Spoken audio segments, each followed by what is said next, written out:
So it's real simple. The attackers have that initiative. They have the advantage. The attackers communicate, they share. They will share not only attack methods, they'll share preferred victim lists, right? You pay a ransomware, you get put on a list, you get on a preferred list, and they'll sell that to other ransomware crews, right? This company paid, go hack them, right? So they collaborate, they share, they communicate. I see on chat boards where, one hacker is trying to get into something and will throw out a message, hey, I'm trying to hack this company, or I'm having problems exploiting this vulnerability.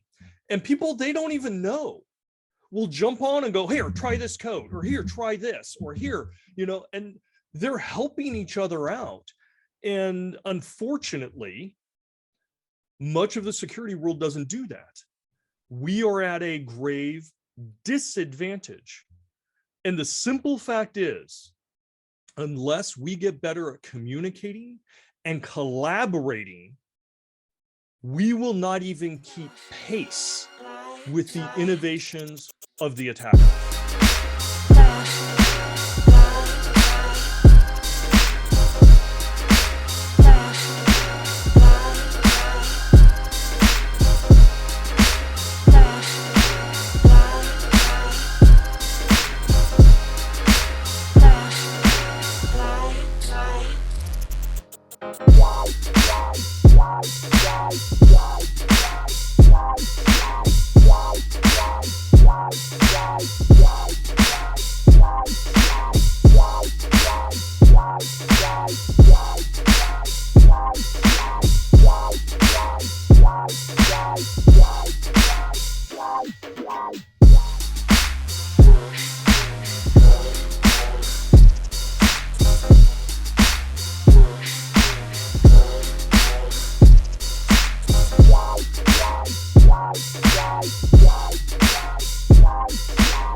From the Mic Club, and I am very privileged to have Matthew Rosenquist with me, who is an absolute, if there's a cyber rock star, I know like on the job title, a lot of times some people like, hey, we need rock stars. Do you want to be a cyber ninja or anything like that? I think they're just speaking about Mr. Rosenquist here. How you doing, sir? I'm doing good. I don't know if I can meet that introduction, but I'll give it a shot here. Hey, we're just gonna talk some very simple, basic cyber ninjutsu. Simple cyber ninjutsu. I'm all for that. Let's do that. No, but you've done a ton in this industry. You're on, I don't know how many boards, and you're an advisor to anybody and everybody. And also you're a CISO. I'm just curious, how was that journey? How did you get there? I'm sure someone watching here will be like, oh man, like, let me look at this man's LinkedIn and just probably get lost. How did you end up where you are right now? First off, I would not advocate anybody to follow my particular journey. But I've been doing security for almost 34 or 35 years, somewhere right around there. And, it started really with investigations for theft, embezzlement, charge fraud, and whatnot. And there was a big turning point when I actually started working for Intel. And I ended up working for Intel for 24, 25 different years.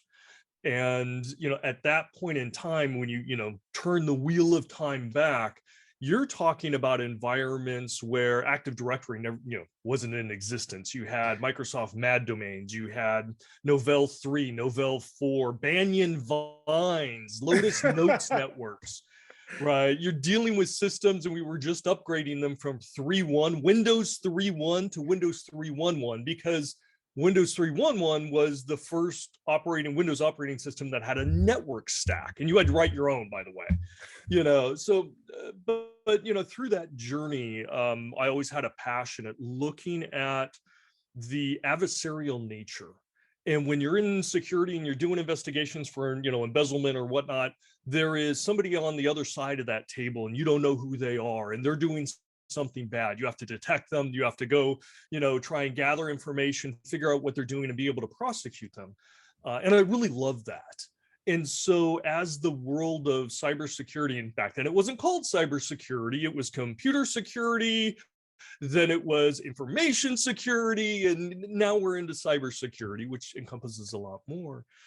But you still had that adversarial environment where you had somebody that could be smarter than you, have more resources than you, have the advantage, and still you've got to go in and figure out what's going on and make things right. And I really like that. So, through my career at Intel, I built and managed Intel's first security operations center, right? I landed our global 24/7.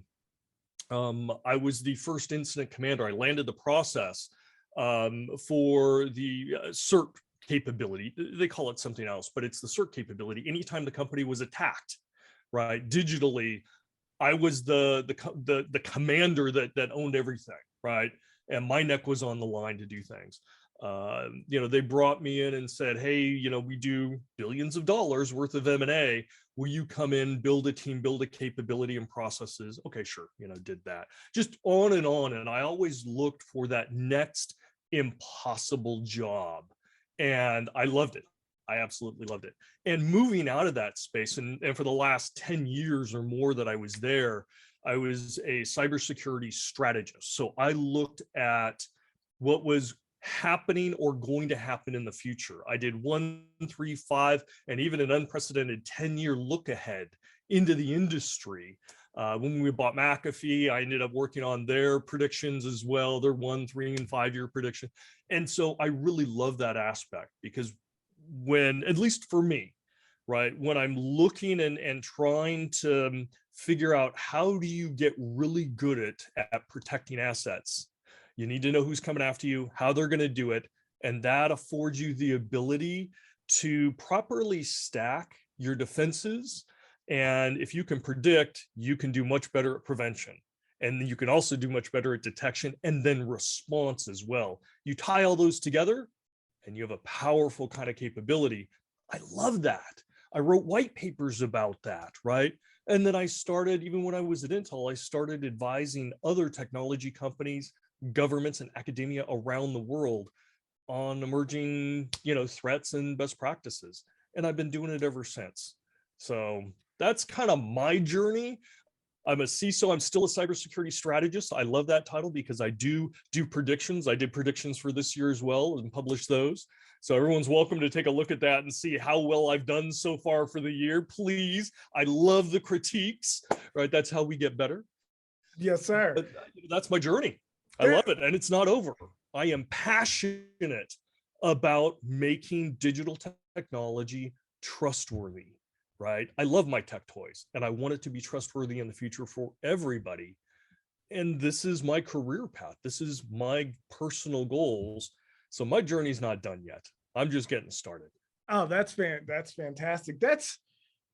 There's a lot to unpack there, but one area that interests me is that you talk about being predictive when you're in your cybersecurity strategist, like you have that hat on. You're talking about being predictive, which is a lot where a lot of CISOs, if you were to ask them, it'll be like a damn toothpaste commercial where it's like 9 out of 10 CISOs want to be proactive. Because right now, in my opinion, in my perspective, we're a very reactive industry. We are Absolutely. Very, very reactive. And firefighters, right? That's what we are. Oh, definitely. Yeah, it seems like the threat, the adversary always has a step ahead because it's like football where we don't do anything until the offensive side says hit or hike and they have the ball and something's happening. So we're reacting to their play. How do you become proactive? What advice would you have for CISOs or managers listening if they say, hey, we are proactive, and we can probably confidently say you're probably not. What does that proactive security, what does that look like? Okay. So, and I have this conversation as well, because I also advise CISOs, my peers out there, and we have great conversations. And you're absolutely right. The attackers, and in military terms, it's called maintaining the initiative, right? They have the initiative, we tend to respond. But if you want to be predictive, right? You want to be proactive, you have to understand who your enemy is. And this is, when I sit down and I talk with CISOs, a lot of the risk assessments that they do, and unfortunately our industry is fraught with this, they look internally. They start with, what are my vulnerabilities? So they go through the normal process. What are my assets? Let me cross-reference that with vulnerabilities. What controls do I have in place? And what's my residual risk based upon the exposures? And this is all classic NIST kind of stuff. Right. And that's great, but you are missing one of the most important elements. Who's attacking you? What are their objectives? What are their capabilities? What are their resources? What are their common methods? And you went back to the football team analogy. So I'll stick with that. So if you're a football team, you manage a football team and you're looking, hey, I want to have a winning season. You can look at your roster and evaluate, okay, what's my passing defense, and try and tweak some skills of some people. And you might even look at the football field for that day. Is it wet? Is it muddy? Is it indoors? Is it turf? Is it grass? That's all great and fine. And congratulations, you've done a risk assessment. But have you? Because the most important element is, who are you playing? What are their strengths? How are they going to come at you?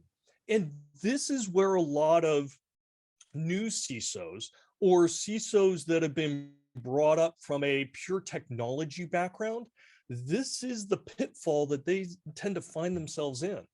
They're going to look internally at the technology, go through that process of inventory and vulnerability analysis and all that, and they feel comfortable. Hey, this is my risk. No, it really isn't. You need to understand who the bad guys are, right? And once you do that, that entire risk assessment changes, because you don't have to protect against everything. You just have to protect against the most likely attacks. And it was not Frederick the Great that said, those who try and protect everything equally basically protect nothing. And these CISOs get stuck in this paradigm of trying to protect everything equally. I have to crush every vulnerability. And actually they've evolved. Okay, well, we're going to prioritize our vulnerabilities. That's better. But still, until you can map that back to who's probably going to be attacking you and the methods they're going to use, you're still trying to solve world hunger. You're not going to be very effective. When I was at Intel, and even now as a CISO, one of the things I do is an annual risk assessment. And in the very front of that, I list, these are the threat agents that are most likely, right? They're archetypes. If anybody's ever interested in archetypes for threat agents, there's a whole white paper we published years ago, about threat agent library. NIST is now using it. It's been converted to sticks and all that other stuff. But there's a risk methodology associated with that I authored years ago called TARA, Threat Agent Risk Assessment. But it starts out by saying, what are the threat agents, right? Those archetypes that are most interested, right? Based on their objectives and everything else. Great. We know they're cyber criminals and maybe disgruntled insiders, right? I'm just picking two random ones, right? Okay, well, what are their objectives, right? What are their targets? How does that map to us? Do we have some of those? Yes, we do. Great. What are their most typical methods? Oh, well, it's phishing and it's X, Y, and Z. Wonderful. Aggregate that. Now you know the most important areas that you need to mitigate against, and put detective controls around, because they're going to get past some of that. And now you can again load your defensive structures to be best aligned with the most likely attacks. And at Intel and even now, right, I will list, not only are these the threat agents and the methods and what we can expect, and these are our controls, but also I'll put in predictions to say, these are in the next 12 to 18 months, these are the type of attacks I am fully expecting. And that's where I am aligning my resources and capabilities. That cybersecurity continuous strategy of prediction, prevention, detection, and response. And then I can go back after that year and go, okay, what attacks did we actually get? I've got hard data to say, this is what I predicted and this is what occurred. Here's actual, right? And I can tweak my models as needed. But it becomes really, really powerful. CISOs today aren't doing that. They are in the firefight. They are looking only internally when they're doing risk assessments, if they're doing risk assessments, right? And they're surprised every day. They're not sleeping at night because they don't know what's coming. It's a brutal existence. It really is. So yeah, anyway, that's what I would say. That's what I tell fellow CISOs. No, that's fantastic. There, with being more predictive in your risk assessment and in your security strategy approach. One thing that comes to mind with in my perspective here, the more predictive you come, the less successful the attacker is. And the less successful the attacker is, the higher likely a business-minded CISO, we won't pick on the CISOs, maybe like a CEO, maybe like a CEO that's not very security minded. 5 years goes by, very predictive, absolutely crushing it. The CEO may think, we need to cut costs somewhere. And this predictive methods, investing heavily into being predictive rather than reactive in your security approach may be hard to measure. My question to you, how do you measure success when success is like nothing happening? How do you go about explaining this process, and where a proactive predictive method to security will be sustainable and it shows results? Granted, we know it would show results, but sometimes those results may be no data breach when there would have been a data breach, but there was no data breach. So how do we know there would have been a data breach if there's nothing indicating that there would have been, besides this hindsight 2020? Like, there should have been a data breach today, but we blocked it because we did this 6 months earlier. You bring up one of the most important, ugliest questions in our industry, right? And it's around cybersecurity metrics. It's around success. And so I'll approach it in two ways, because the first one you had talked about, is the value of security go down if you do a good job? And when I first started my career, I had a great manager, and she sat me down and said, if you're going to have a career in this industry, you need to understand it is a losing proposition. Go into it with that mindset. And it's not black or white, it's a scale, right? But at one end of the scale, if you do terrible, I mean horrible, and the company experiences tremendous loss, at the end of the year, the executives will go, why do we need you? We paid for you and for all these losses, right? If you go to the complete other end of the scale, where you are perfect and the environment is now pristine and there aren't any losses, of course, management is going to look at it and go, well, why do we need you? We don't experience losses. No matter where you are on that scale as a CISO, it's already a losing proposition. So you have to know that going in. Don't be, discouraged, right? If this job isn't for you, don't take it, but realize that's the mountain you have to climb. And predictive analysis actually does help. Okay, so the second piece of that is, you were talking from a metrics perspective. How do you show value? And this is actually really, really tough, because if you think about it, as you were saying, all our work is to try and either prevent or minimize loss, right? We're trying to stop bad things from happening. Well, how do you measure something that doesn't happen? Okay, there is no perfect or great answer because, well, it's nearly impossible to measure something that doesn't happen. So there are, and by the way, brilliant minds have been working on this for almost 3 decades. You know, trying to figure some of this stuff out. There's a few good books out there as well.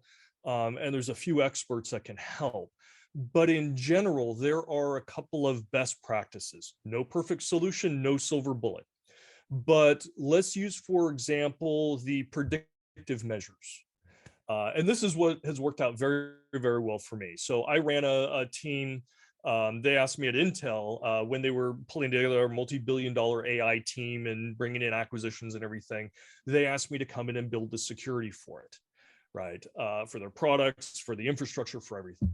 And so I did what I normally do. I produced a risk assessment with predictions and said, these are the 5 attacks or security issues I expect to happen in the next 12 months. And okay, great, putting controls.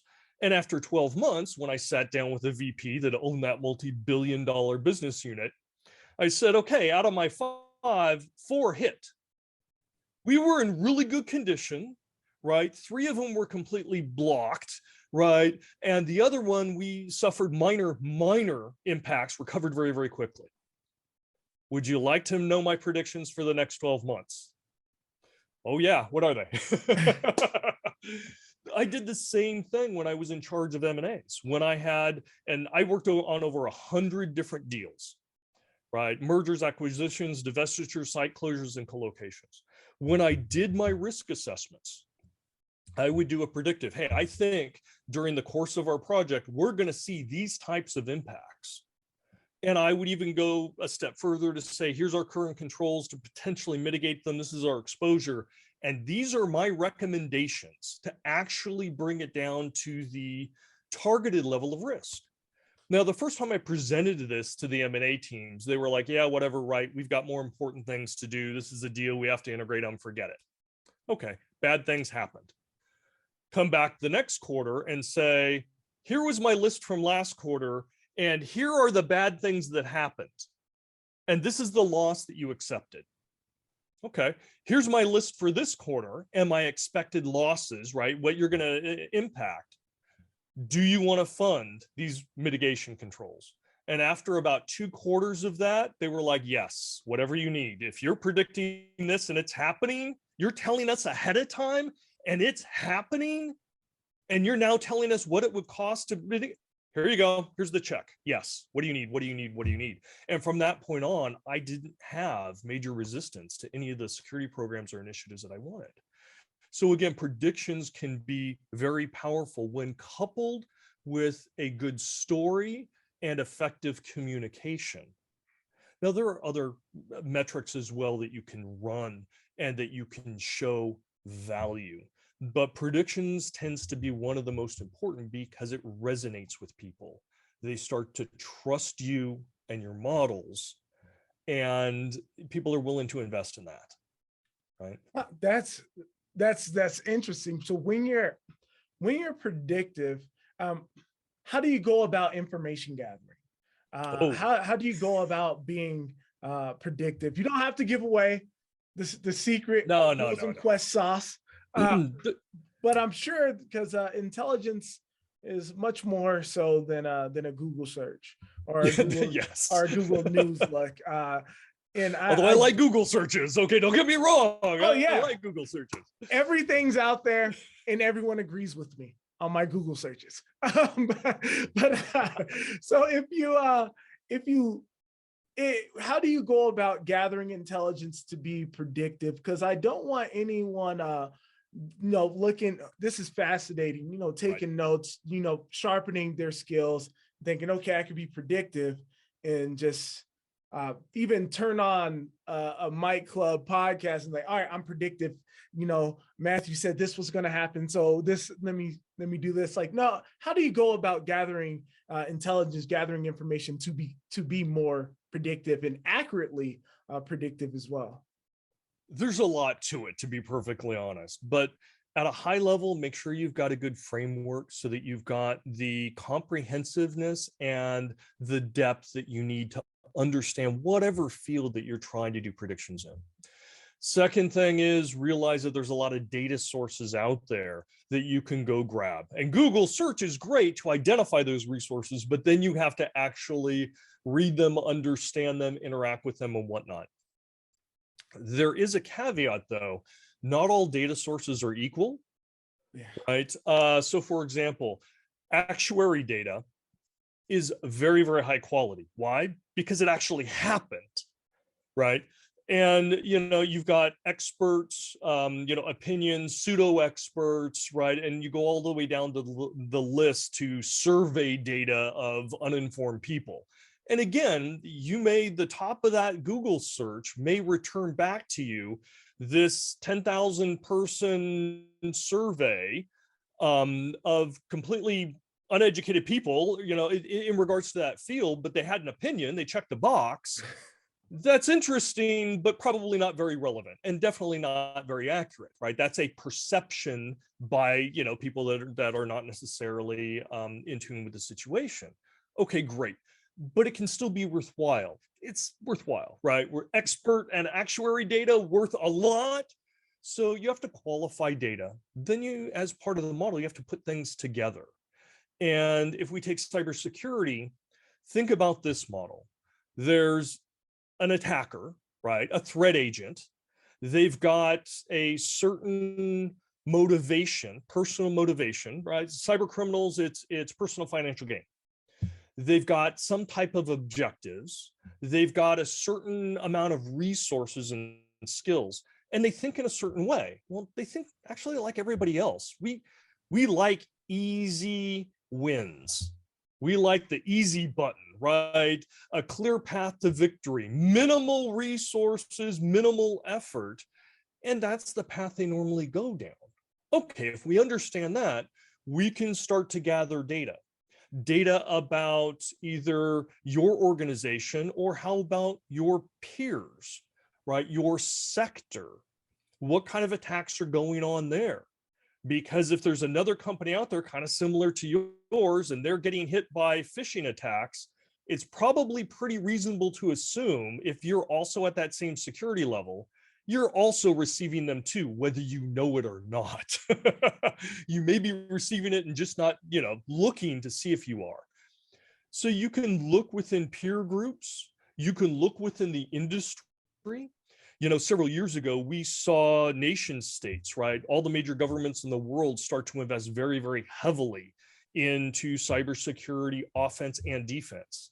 They talked more about the defense than the offense, but they were doing offense as well. So we could say, all right, well, the US is spending how many billions of dollars on this? Where's that money being spent? Well, part of it is buying new zero-day vulnerabilities. Okay, that makes sense. So we're going to see a lot more money flowing into that, which is going to motivate the security researchers, right? Black, gray, and white hats to go find more. Okay, we're going to have more. And you can start to predict, follow the money, right? Follow the motivation. Understand what is plausible and what isn't. We had years ago people saying, oh, there's going to be a digital Pearl Harbor. And this was, I don't know, 7-8 years ago. And I remember that. yeah, and I'm like, no, there really isn't, right? It doesn't make sense. Who's the attacker? The nation states who would be considering haven't spent their money. They don't have the capabilities yet. You're worried about some hooded teen hacker doing this? No, that's not going to happen, right? Where does it? And so it's really easy to start dispelling things as well. And as you're chipping things away and shaping things with data, models start to emerge, pictures start to emerge. It's never crystal clear, but you can see broad strokes on where things are going. And that's where you can start to apply, okay, now let me look at my environment. Cyber criminals, ransomware is coming up, right? We predicted ransomware was going to get huge, and it did the last couple of years. Yeah. And it's going to this year, in the back half of this year as well. right? We're going to see that, okay, how does that apply to me? And now I can say, hey, I'm really weak when it comes to this. Hey, my employees are falling for phishing attacks all the time. When ransomware ramps up later this year, yeah, I'm going to have a problem. Let me just predict that right now, right? And you can start putting pieces together going, whoa, wait a second. I see the capability. I see the motivation, the attackers, the defenses, the exposure. Yeah. And again, broader strokes start getting narrower and more narrow. And now you get into actionable intelligence that you can do things about. Oh, fantastic. I agree with that wholeheartedly. Being a doctorate, the one thing you learn is how to research.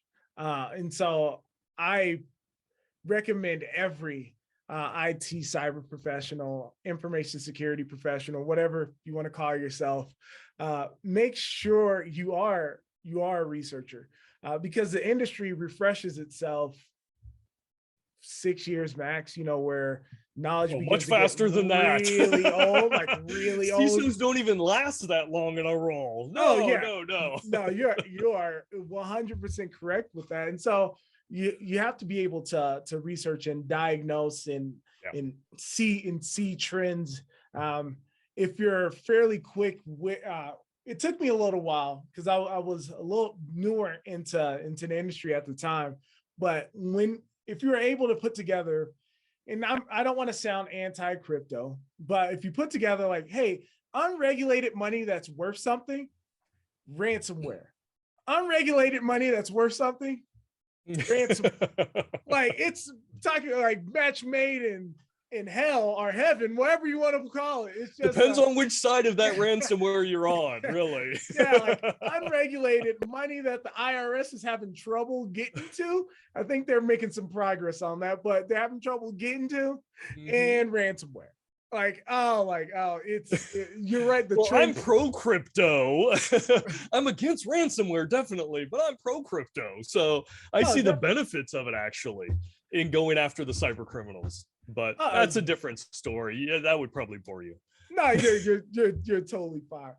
One thing I do wanna talk about is you wrote an article, and I think it's on Dark Readings, and it was about sharing intelligence between organizations, and that's something that I would say selfishly passionate about, because we spend a lot of time, a tremendous amount of time.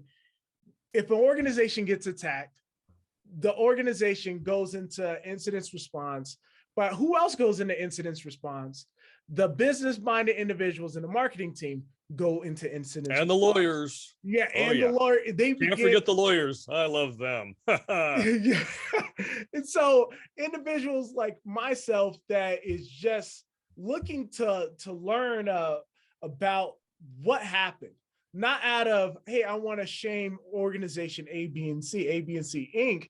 I want to learn what happened so it doesn't happen to me. And so the incident response to technology, that's what we would want to know.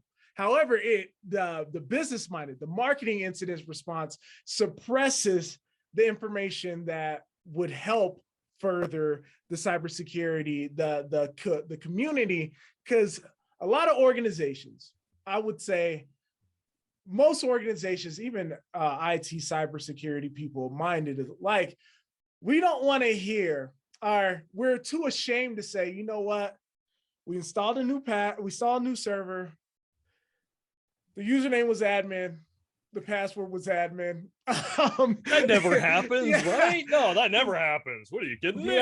But however, being in the industry, we would think that, like, hey, at least me, I was like, hey, I won't judge you too harshly, but let me know that before I throw on my tinfoil hat. And I'm like, this organization that's a direct competitor to my organization, are near in the same industry as my organization. I'm looking at you and I'm thinking, how the hell that happened? Because we're next.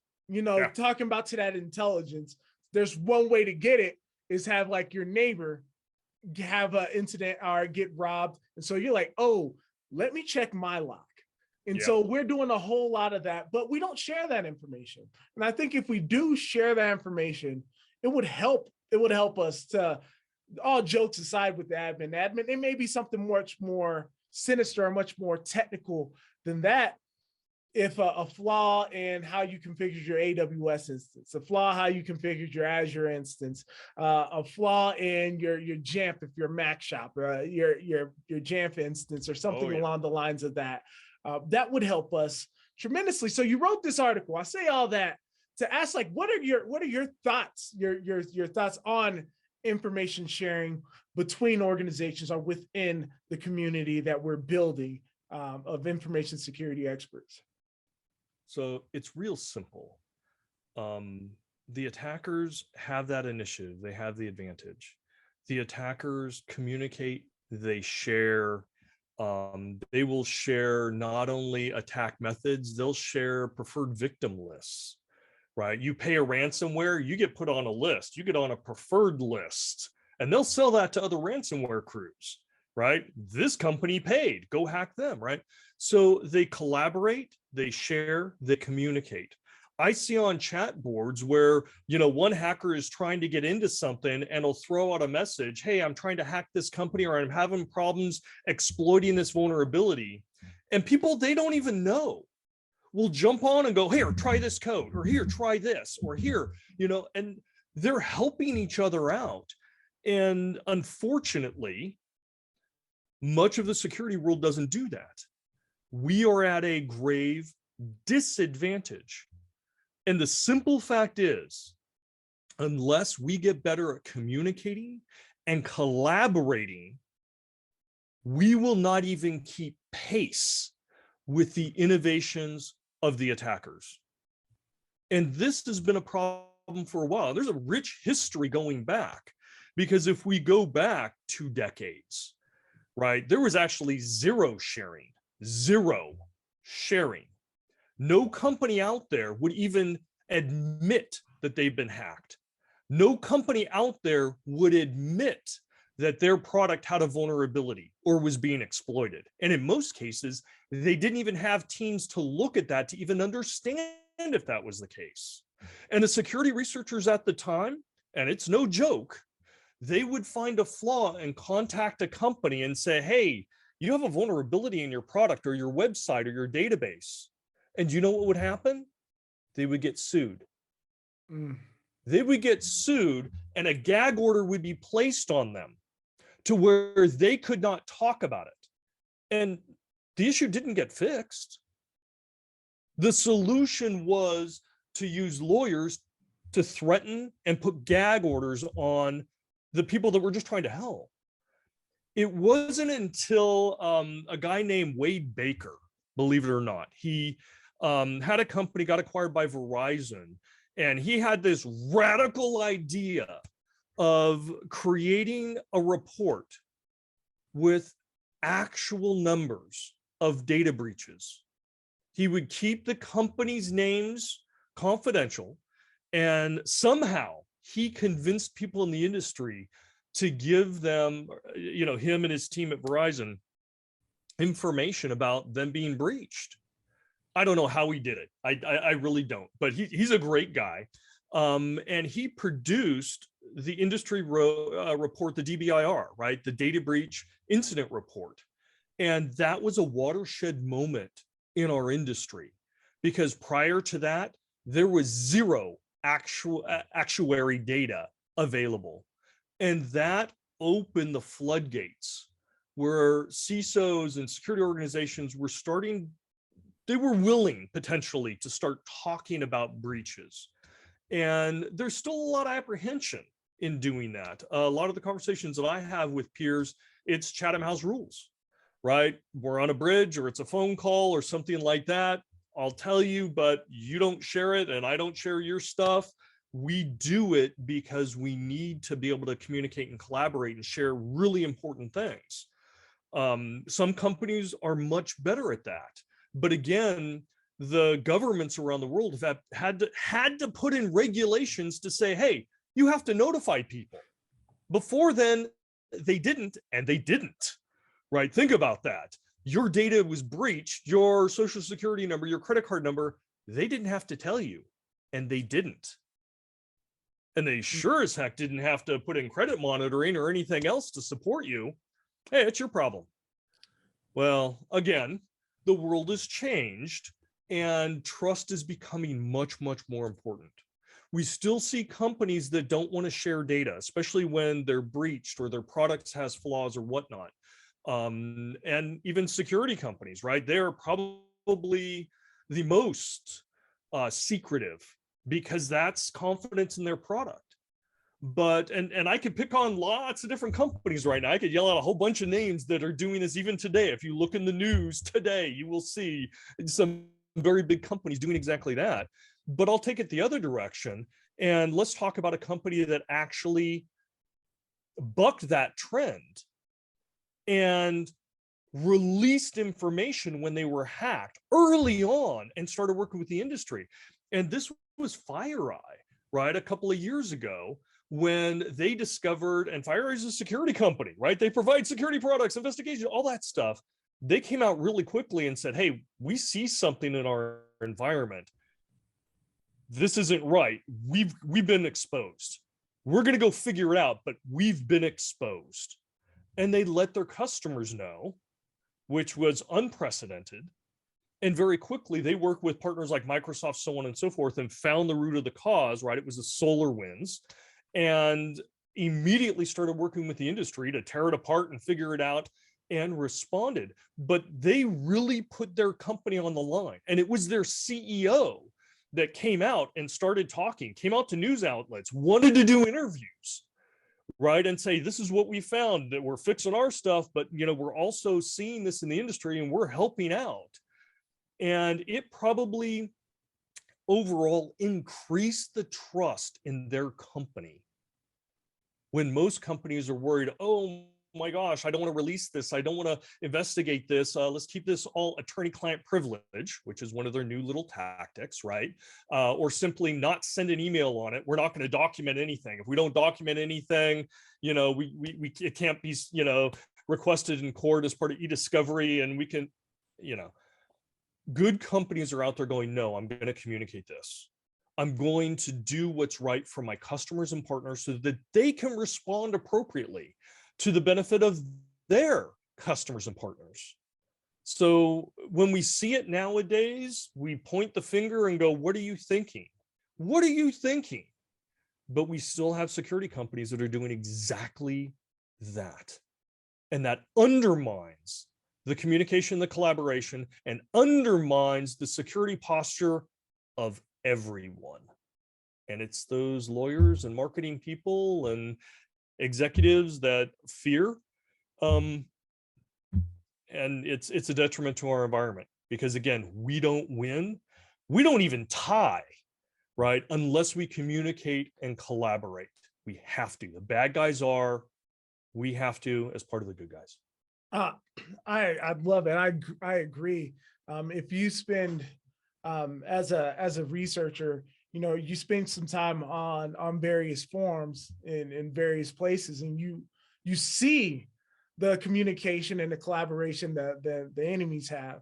And then you turn around and you look back at home, you look back at us, and you see what we're worried about. Crickets. Yeah. I'm just like, why aren't we as collaborative as the enemy is, when we're, I guess it's it all boils down to business and reputation.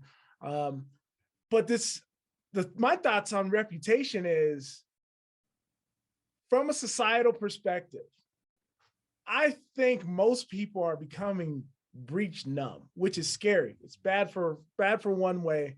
I agree. But also, if you fear so wholeheartedly that, like, hey, if we get breached, no one's ever going to come into the door, I would tell you to look at Home Depot. It's packed. Like when the pandemic first hit, it was Black Friday packed. It just, you have to improve, you have to get better. Yes. But society, a lot of people, unfortunately, or fortunately, in both ways, are becoming breach numb. Yes. another data breach, it's people are skipping right past it. They're no It longer doesn't even make as, news anymore. yeah, It doesn't. they're no longer just disgusted with your organization because like who's like, how dare you leak my credit card? Actually, it's they're going to get another credit card in the mail. I'm like, oh, all right, I guess this one got compromised. Cut it up if they even cut it up. Just throw it away. It's Yep. just swipe the next one.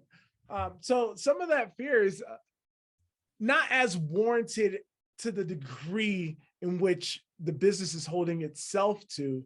But at the same point, I think as a society, we need to care. We need to go back to caring. But businesses, people care, but probably not as much as you think they care, which is scary to say. And that's limited us, unfortunately. It's limited the industry. Because if the consumer doesn't care, they don't vote with their wallet, and that's a competitive advantage. Until that happens, companies tend not to seriously invest in security, privacy, and safety. True. I've written about this for the past couple of years because we've seen a trend, right? And this goes back to some of the predictions. When we look at the long-term predictions, and again, we can go back in history and say, data breaches were not the first big type of attack. Actually, it was denial of service, which even today is more common than any other type of attack out there. But again, that doesn't, make the news, right? And we saw, okay, availability, denial of service, big attacks, people aren't going to care. And for the most part, they don't. The next level and type of attack we saw was the confidentiality of data. This is talking about data breaches. And at first, people were a little concerned, but you're right, people get numb over it. And that is an unfortunate type of attack. It's a little more severe than you can't get to the website because it's releasing data. But that isn't the end of the story, because there are still two more types of attacks we haven't addressed. The next one is an integrity type of attack. Right? If you're modifying files, let's say encrypting them, or you're modifying transactions, let's say a Swift transaction, right? Where you're changing the decimal point a few places, or to who's receiving the money, right? Those little integrity things as part of a transaction. Now you start getting people's attention. Wait a second, no, right? That's more impactful. Right? You encrypt my home files and all the pictures of my favorite dog or my finances or whatever, oh no, how dare they? Now it gets more meaningful. And unfortunately, there's an attack after that, where you're talking basically burn down and destroy. And when you talk about like critical infrastructure, when your power goes out, right? Or your water becomes poisoned, or you can't flush your toilet, or there's no food on the shelves because the logistic and transportation systems are failing. Okay, that's even more important, right? When you can't go to the hospital because they can't function and you've got a broken leg. Okay, now we're into the real serious. So as we see the evolution of attacks, the attention and the concern of people will go up. And there actually is a tipping point that we've predicted. And that tipping point is not about privacy. It's not even about cybersecurity per se, right? The security of data or anything.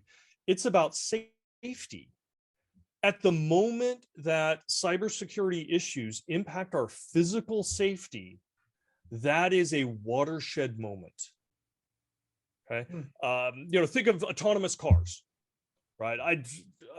I want an autonomous car that when I go to the bar, I can flop into and it's going to drive me home nice and safe, right? I can go into it in the morning and be drinking coffee and working on my laptop as it gets me to work. Okay, great. And the world is going to be getting there. But can you imagine for a second if the bad guys hack and pick your favorite company, Tesla or VW or whomever, right, that have these autonomous cars, and decide programmatically, because those cars control your acceleration, your steering, your braking, navigation, and everything, and programmatically say, everybody in the city of New York that has one of these at 3 p.m. Each one of these cars is going to accelerate to the max and turn left into oncoming traffic. There you go. Let's have 20,000 fatal accidents. Oh, you know what? Let's not limit that to New York City. How about New York State? How about the tri-state area? How about all of them? Right? The moment you have life safety issues, that's where everybody goes, whoa, not okay. And you get regulators and governments and everybody else stepping in very, very quickly and go, no, no, no, no, no. And that puts a lot of pressure, more pressure on technology. So we see that story evolving. The story isn't over. And we hope to never get to that point. But at some point, we're going to at least scratch that. And that's when people will just go sideways. I'm hoping we can convince people before that this is important. Take a look at the future. Let's not go down this ugly path. Let's have a bright future, which means we have to trust technology. We have to trust the security, the privacy, and the safety of all that digital technology that we are going to rely on and put our lives and our children's lives in the hands of. Yeah, we're going to see that.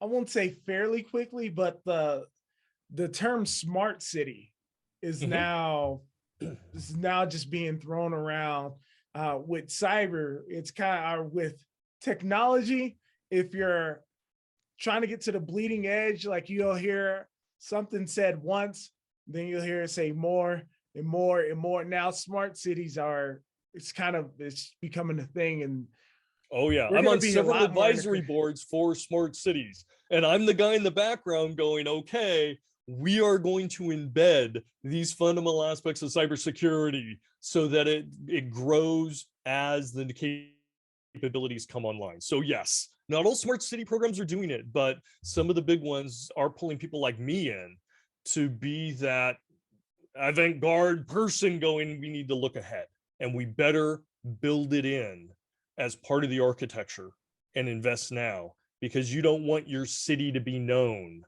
as the city where the catastrophe happened. You don't want definitely. That, you know? Definitely.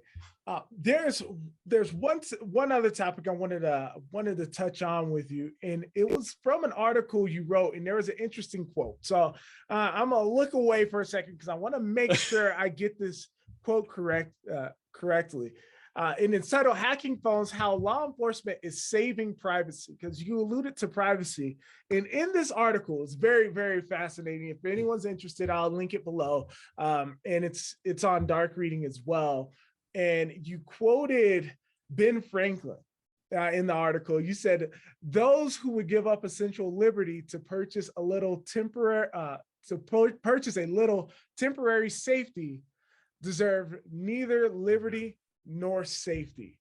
Yes. Which, as I was reading this, that's powerful. That's very, very powerful. So I'm curious. He was a powerful guy, you know, so. Definitely.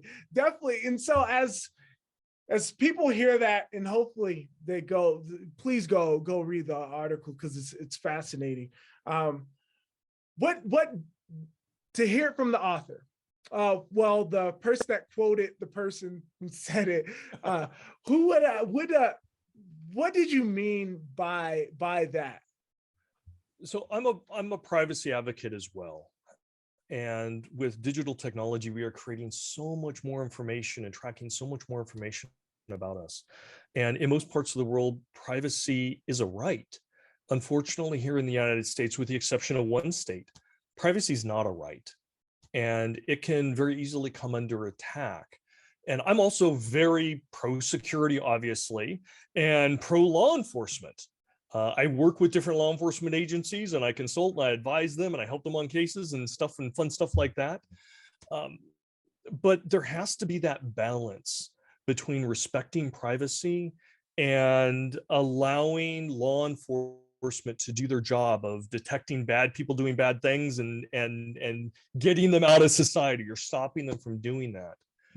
One of the challenges that we've seen over the past several years is certain governments have asked for widespread surveillance capabilities, right? And as an example, even in the US, law enforcement were asking, hey, we want to be able to see all traffic and communication on people's mobile phones. Well, wait a second. So for citizens that are law abiding and doing nothing wrong, you want to be able to spy on their phone and capture what data and store it somewhere, aggregate it, run metrics on it for law abiding citizens. Well, yeah, that's how we're going to catch the bad guys. And you know, I think technology can be used to do both, to still provide privacy for people and yet also enable law enforcement to do their job. So, you know, in this particular article, I was talking about some technologies because they were saying, hey, you know, we arrested this bad guy who did bad things and we need to get in their phone. And their request wasn't, I just want to get into this one phone. The request to the technology community was, I want to get into all iPhones, put a back door in so I can do this at my leisure. And we've seen technology companies kind of find that middle ground to say, hey, I've got a box, a little magic box that I'm going to charge you a lot of money for, but a law enforcement organization can buy one of these. And if you physically have the phone, you can plug it in here and this will chew on it, it'll break it, and you'll gain access to this one phone. And to me, that's a great balance, because think about search warrants now. There is not an open search warrant that says police officers can kick in the door of any house they want to in a city and just look for stuff.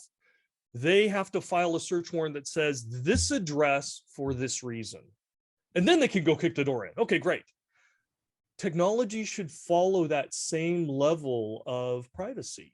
If they've got a suspect and there's legitimate cause and they need to get into that person's phone, awesome. Get a search warrant, use the right tool, get in and do what you need to do. But to say we just want to, you know, carte blanche, be able to do it to any system at any time without any oversight, that then kind of undermines that trust. Right? Are you really going to trust the technology if you know that your privacy is going to be violated?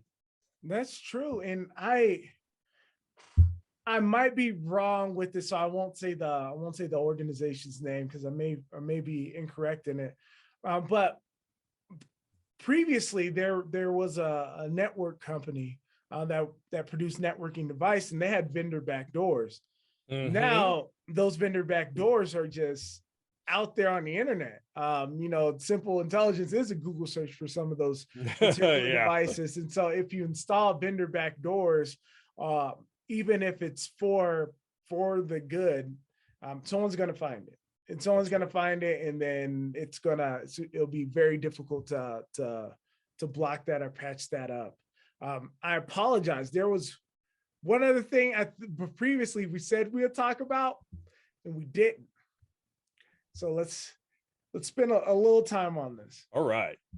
Recently, there's a company, Octa they weren't breached, then they were breached, then they were kind of breached, and now we don't know how bad it's going to get. But it reminds me to link this up with another conversation from the podcast I had was with Joanna Berkey, who's the CISO of HP. She spoke about what she coined one-to-many attacks. Mm-hmm. That the threat actors, they aren't just attacking one organization, they're attacking particular technologies that can impact many organizations. And so with her as a CISO of an extremely unfathomably large organization, she says that's what concerned her. So we've seen that with Log4j. Now we're seeing it with Octa, where it's like, hey, if we wanted to get the keys to not the kingdom, all kingdoms, or a lot of them, we can get this, we can attack Octa. As information is changing, I know this part of the conversation, I want to preface this. Anybody watching, if you're watching a week from now, wherever today is, as facts change, opinions change. Please do not hold myself or Mr. Rosenquist like hey, you said this, so you believe this. As facts No, change, hold us accountable. yeah, Come on. as facts change, opinions may change. But what are your overarching thoughts on the development of like one-to-many attacks or this Octa breach that we're learning about hourly as this time continues to go? Yeah, well, the one-to-many breaches are a huge potential problem. And that's really when you hear supply chain attacks, right? And we saw that with SolarWinds. Again, probably even more impactful than, or potentially impactful than what Okta is. When you attack a supplier that has lots of customers, and that supplier has tremendous capabilities and access and permissions, it means you get to then attack all those other customers. And the attacker for Okta, as best we can tell, has come out and said, I wasn't really looking for Okta files, right? That's not my target. I wanted to go to their customers. That's who I wanted to breach. So I went through Okta, those customers' trusted supplier, their vendor, right? And use them because they were the weakest link. Okay, that's legitimate. That's what the bad guys do. They found the weakest link, they exploited it.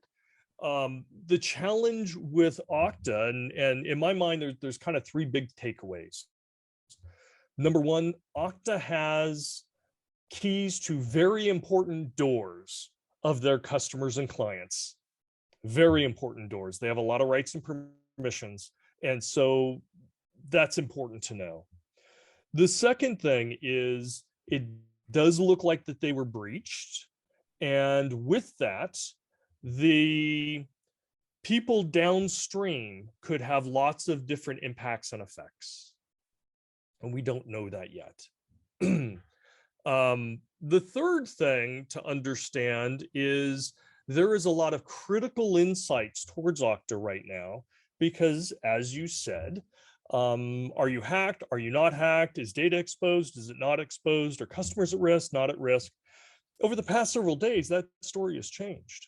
And they've even indicated, oh, well, this all started back in January. Well, why didn't you tell us in January? Right? That would have been kind of a good thing to know, right? Especially if you're an Okta customer. And they, the recent blog that I saw from their CISO is, well, they didn't get the investigation report back until recently. Okay, you may have not had the final report, but I'm kind of assuming you had some insights, or you should have, much earlier than that.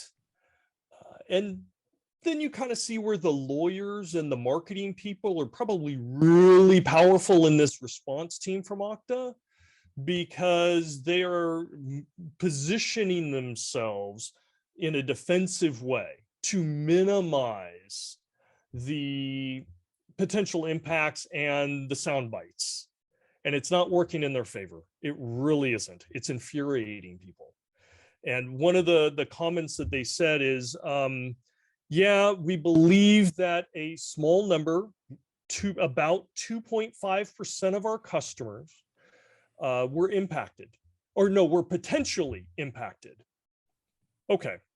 So again, I'm a critical kind of guy. I look at that and say, okay, well, this is not really actually good communication. First off, the marketing people spoke up and said, we don't want to say 366 of our clients were impacted. You know what? Say 2.5%, because that sounds a whole lot better than 366. Got it. Let's do the spin control on that. Okay, great. And let's not name any of the customers or anything like that. Okay, great. That's fine. That's actually, you wouldn't want to name them. But 2.5 is better than 366. And then you had the lawyers come in and say, make sure you put the word potentially everywhere. When in reality, if you're one of those clients that got the call and said you were potentially breached, I guarantee you they were impacted. I guarantee you everybody in that security organization spent the next 48 hours awake trying to search every log and verify whether data is been breached, whether they have to notify their customers, everything else. And even if they weren't breached, they still have to go through all that work and effort. Right? So, they were impacted all right. Even if their data wasn't breached, even if their systems weren't breached, they were impacted, I guarantee you. But let's talk about the other 97.5%, because they may not have gotten the call, but they're wondering, was there 366 companies breached or 367? Am I going to be getting a call soon? I need to go look. Right? And so they're affected as well. So when we talked about, trustworthy communication, sharing with the industry, it comes down to being transparent, being timely, being open, understanding from an empathetic way your customers and their customers' perspectives, right? Empower your customers and your partners to make good business decisions as soon as possible. And the feedback that I think Octa is getting from their client base and from the security professionals around the world is, you're not living up to that. You're not even close. I second every single sentence of that, because it's where I'm at, where we are not Octa customers. We're actually really, really looking at it. And I think, to further one thought you had, is the business should understand its product, understand who you are to your customers. And if there was, at some point in time in January, maybe even December, someone had an oh crap moment, and that oh crap moment did not end up towards your customers or to the community at all, you maybe didn't have to blast it out to the news, but you could just send it out to all of your customers that, hey, this is what we're looking into. Yes. But the frustrating part is that it seemed like the organization didn't realize who they were to their customers. Like, you have the damn near equivalent to like root level access to multiple software instances, are critical instances to your customers. And just some reflection and self-realization as a company, as a business, to know, okay, we're very important to our customers. We should probably let them know. We should probably let them know that, maybe, because there's a point in time where that potentially goes into, all right, it happened, and that number continues to grow. The more that number grows, or even if it shrinks, it's just going to be, they don't know what they're talking about. They don't know what they're doing. And I don't know. Or they don't care about me enough to tell me, to include me into the discussion. Even under NDA, fine. But include me under the discussion so I can maneuver to protect my environment and my customers and my reputation. Oh, definitely. Because Octa, being fairly familiar, been with the organization that utilized it, currently with the organization that does not. Pulling out Octa is it's not like, if you're a large organization, it's not like, okay, uninstall, we're good. All right, corporate, we're good. Like, a lot of people are just sitting like, do we embark on this long haul journey in which now we're probably disrupting our customers' access or our business, slowing down our business processes to deal with this? That turns into, once we do this, once we get rid of this, I'm done. Like, I'm done with this software. And it shouldn't come to that. And I don't know, I don't want to point this at like, hey, Octa, your security professionals are they're garbage or something. Like, no, they're part of our community. I love them just as well. I just don't know how that happened. And if how that happened showed me that somewhere along the communication chain, someone felt the frustration that we've all felt before. I imagine that, like, damn it, they're not listening. Like they're not listening, and probably the business and marketing side just took it and ran with it. Someone probably got silenced, and whoever that is, you can reach out to me. Might have a good job for you. Might have a good job for you. Well, I can speculate because I've been in those discussions before. And so with a high degree of confidence, I can tell you probably what happened, right? After the January breach, I'm assuming that those security professionals like you and me said, okay, we probably need to notify our peers. We would want to be notified. And in the room was one or many attorneys. And they said, well, can you absolutely positively confirm that we were breached? Well, no, we're just starting to investigate it. The preliminary indicators indicate that there's a problem. Well, then no, you're not going to tell anybody. No, the liability is far too great. And that tells me that the process is broken. Their incident response process has way too many lawyers and marketing people in there making decisions on what to communicate. And they haven't done the proper forethought to say, this is what really needs to happen. We've done a drill before. We've walked through this on a paper exercise. This is what we need to do. And instead, the fears and the lawyers and the liability protection shields came down, and they did their customers a disservice, to the extent that if one of the CISOs that I advise now called me right here and right now and said, what should I do? I'm a customer of Octa. I would tell them straight out, get rid of it. They've already proven that you're not worthwhile to them to inform you when something bad happens. And it may not be their CISO may have been a strong advocate, but the process that they use and the executives are listening to the attorneys, and it's a business decision that they made. It was unethical if they knew anything and didn't communicate to you. And if they acted that way before, they're going to act that way again. Drop them.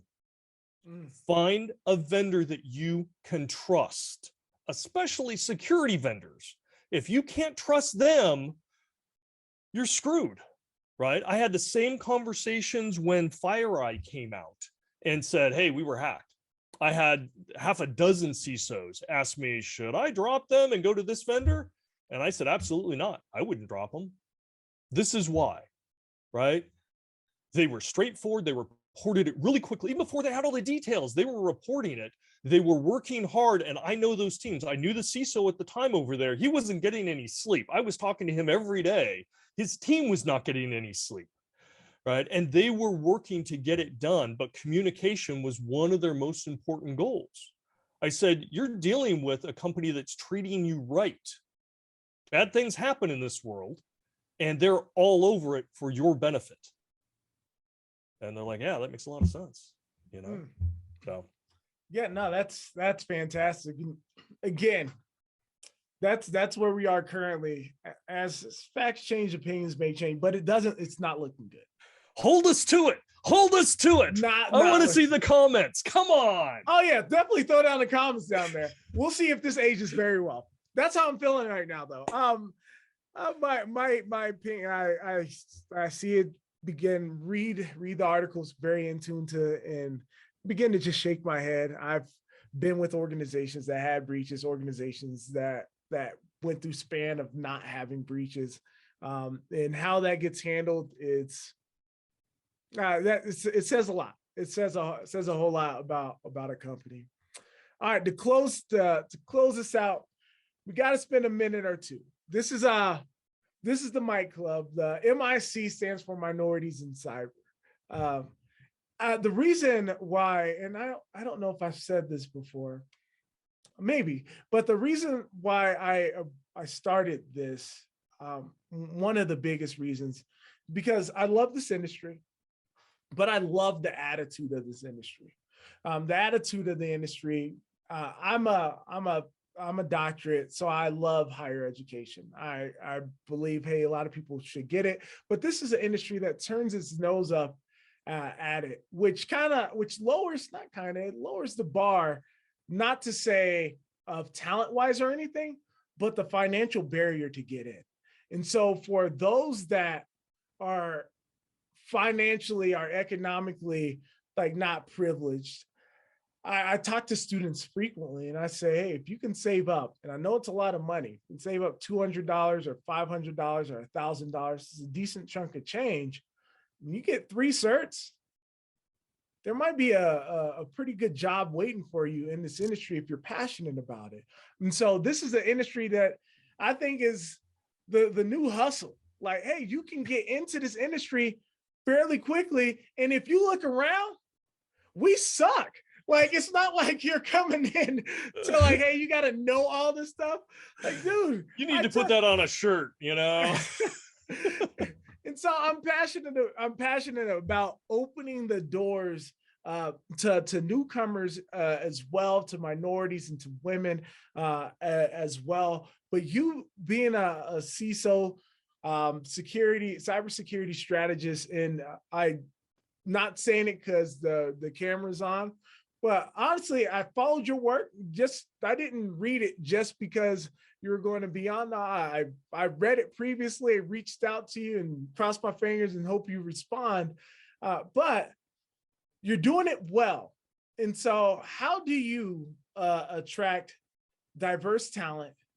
And how do you feel you can retain diverse talent in kind of an open-ended question of like, where do you see diversity lacking? How do you see a future for a diverse cyber talent pool?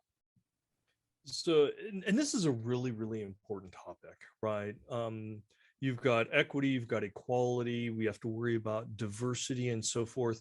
And when I say worry, the simple fact is our industry, as you said, right, we are having challenges. I'm not going to get the shirt that says we suck, but we have tremendous challenges. We have a shortage of people in our industry, and not just the technologists, but cybersecurity basically accompanies anywhere where you've got any type of digital services or data or systems or companies, right? So we need people that can communicate well in cybersecurity, project managers, we've got coders, we've got engineers, we've got architects, we've got security operations, we've got security leadership, we've got all sorts of different roles out there.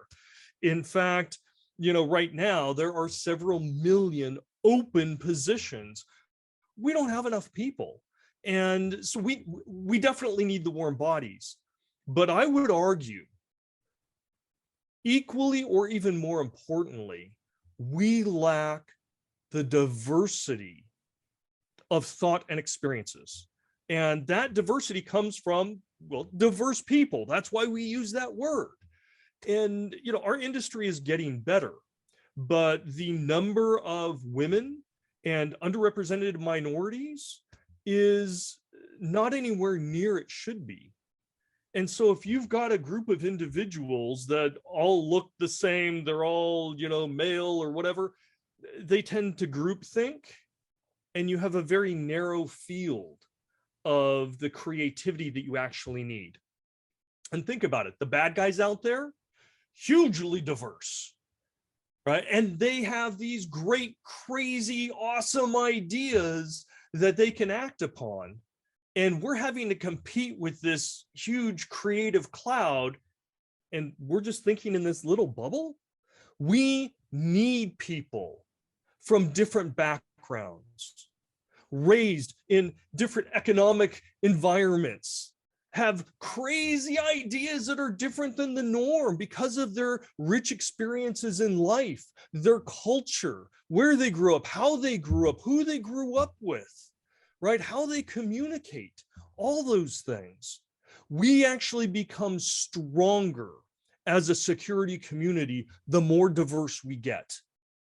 So I'm not saying higher diversity because we have extra seats to fill.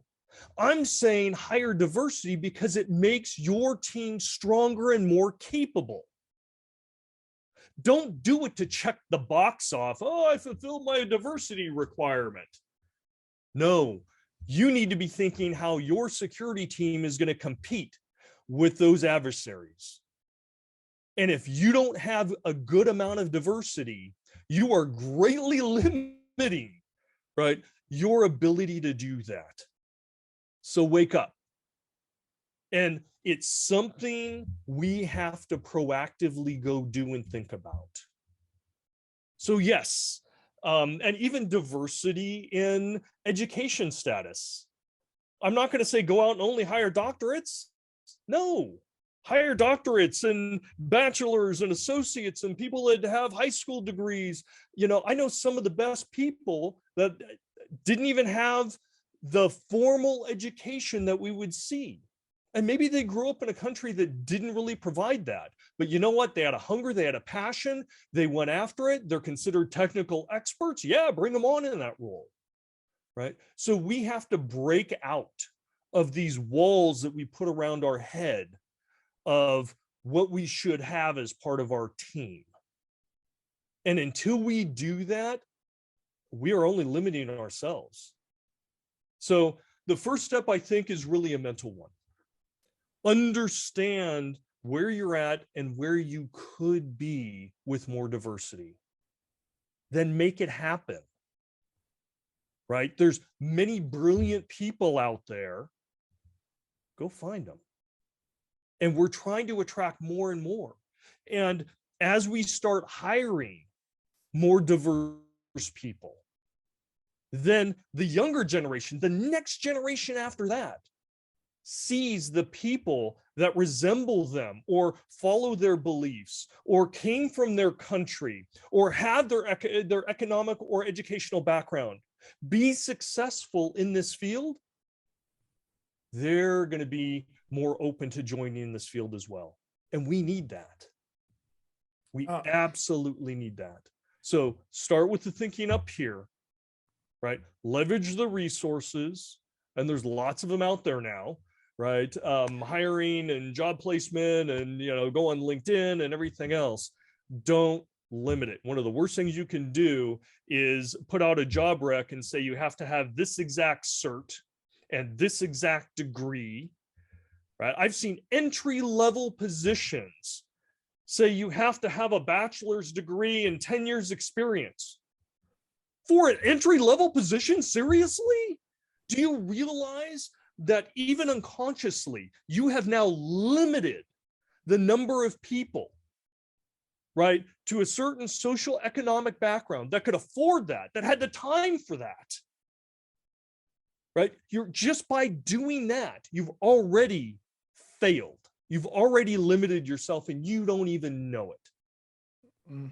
So again, the first step, we have to be communicating and understanding and be willing to shape the perceptions of the industry so that we're not making bad decisions like that unknowingly, even with the best intentions, but unknowingly propagating a system that is not conducive to diverse populations.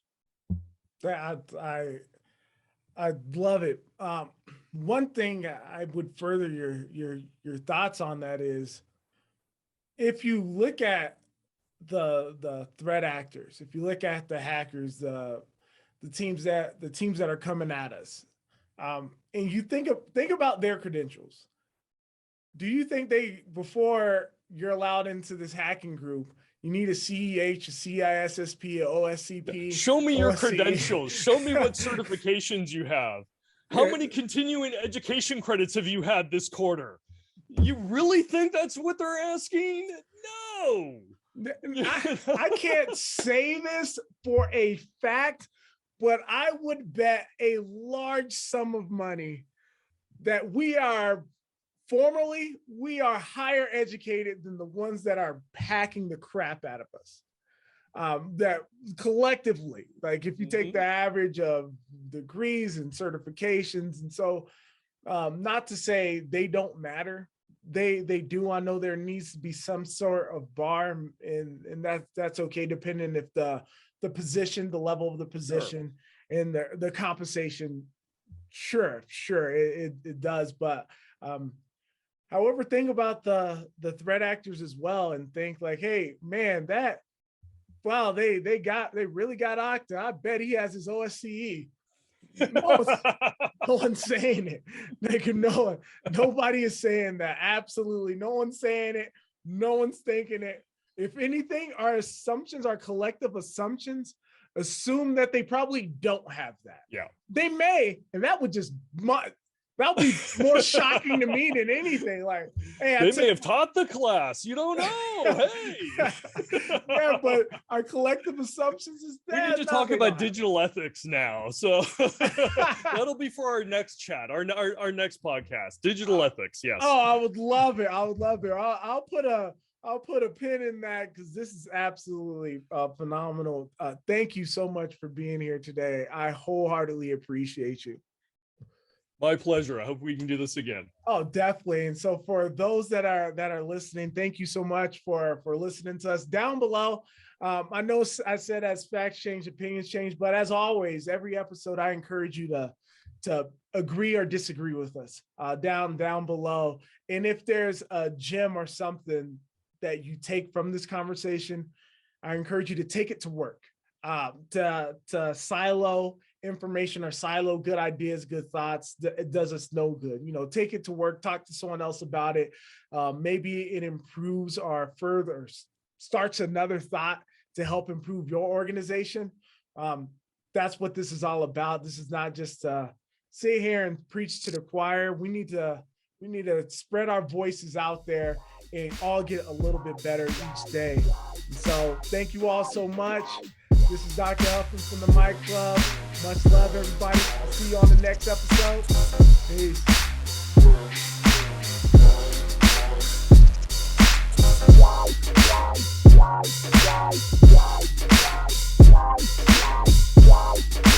Flash, light.